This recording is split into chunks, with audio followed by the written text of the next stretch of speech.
ಬಂದಾಗ ಏನೇನ್ ಪ್ರಾಬ್ಲಮ್ ಆಗ್ತಾ ಇದೆ ಅಂತ ನನಗೆ ಎಕ್ಸ್ಪ್ಲೈನ್ ಮಾಡಿದ್ರು. 4 ಜನ CWC ಮೆಂಬರ್ ಮತ್ತೆ ಅಧ್ಯಕ್ಷರು.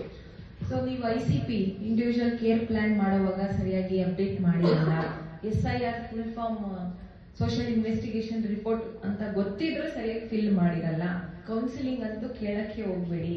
ಸೊ ಅವರು ಸರ್ ಹೇಳ್ತಾ ಇದ್ರು, ಒಂದು ಮಗು ಏನಾದ್ರೂ ಹೆಚ್ಚು ಕಡಿಮೆ ಆದ್ರೆ ಅಥವಾ ನಿಮ್ಮ ಸಂಸ್ಥೆಯಿಂದ ಎಲ್ಲಾದ್ರೂ ಮಿಸ್ ಆದ್ರೆ ಕೋರ್ಟ್ ಕೇಳೋದು ನಿಮ್ಮ ICP ಮತ್ತೆ SIR ಮತ್ತೆ ಕೌನ್ಸಿಲಿಂಗ್ ರಿಪೋರ್ಟ್.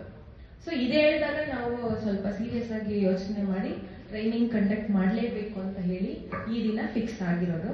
ಸೊ ನಿಮ್ಗೆ ಇಂಡಿವಿಜುವಲ್ ಕೇರ್ ಪ್ಲಾನ್ ಯಾವ ರೀತಿ ಫಿಲ್ ಮಾಡಬೇಕು, ಹೇಗೆ ಅಪ್ಡೇಟ್ ಮಾಡಬೇಕು ಅನ್ನೋದು ಹಂತ ಹಂತವಾಗಿ ನಿಮ್ಗೆ ಹೇಳ್ಕೊಡ್ತಾರೆ. ಮತ್ತೆ SIR ಕೂಡ ನೀವು ಮನೆಗೆ ಹೋದ ತಕ್ಷಣ ಯಾವ ರೀತಿ SIR ಫಿಲ್ ಮಾಡಬೇಕು ಅದು ಸೆಷನ್ ತಗೋತಾರೆ. ನಿಮ್ಗೆ ತುಂಬಾ ಚೆನ್ನಾಗಿ ಅಂಡರ್ಸ್ಟ್ಯಾಂಡಿಂಗ್ ಆಗುತ್ತೆ. ನಮ್ಮ ಸೌತ್ ಅಲ್ಲೂ ಕೆಂಗೇರಿ ವ್ಯಾಪ್ತಿಯಲ್ಲೂ ನಾವು ಟ್ರೈನಿಂಗ್ ಮಾಡಿದೀವಿ. ಅಲ್ಲಿನ CCIಗಳಿಗೂ ಕೂಡ ತುಂಬಾ ಹೆಲ್ಪ್ಫುಲ್ ಆಗಿದೆ.